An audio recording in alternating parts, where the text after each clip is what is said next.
যুক্তরাষ্ট্র গোপনে ইউক্রেনে দূরপাল্লার ক্ষেপণাস্ত্র সরবরাহ করেছে বলে নিশ্চিত করেছেন একজন মার্কিন কর্মকর্তা। বৃহস্পতিবার এক প্রতিবেদনে এই তথ্য জানিয়েছে ব্রিটিশ সংবাদ মাধ্যম বিবিসি। প্রতিবেদনে বলা হয়, রুশ বাহিনীর বিরুদ্ধে এরই মধ্যে যুক্তরাষ্ট্রের দেয়া দূরপাল্লার ক্ষেপণাস্ত্র ব্যবহার শুরু করেছে ইউক্রেন।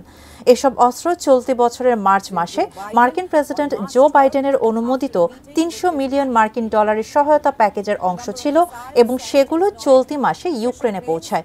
অধিকৃত প্রিমিয়ার রাশিয়ার লক্ষ্যবস্তুতে আঘাত হানার জন্য এসব অস্ত্র ইতোমধ্যে অন্তত একবার ব্যবহার করা হয়েছে বলেও মার্কিন মিডিয়া রিপোর্টে বলা হয়েছে। এর আগে ইউক্রেনকে মাঝারি পাল্লার আর্মি ট্যাকটিক্যাল মিসাইল সিস্টেম সরবরাহ করেছিল যুক্তরাষ্ট্র। এবার গোপনে একই ধরনের দূরপাল্লার ক্ষেপণাস্ত্র ব্যবস্থা সরবরাহ করা হয়েছে বলে নিশ্চিত করেছেন মার্কিন পররাষ্ট্র দপ্তরের মুখপাত্র বেদান্ত প্যাটেল।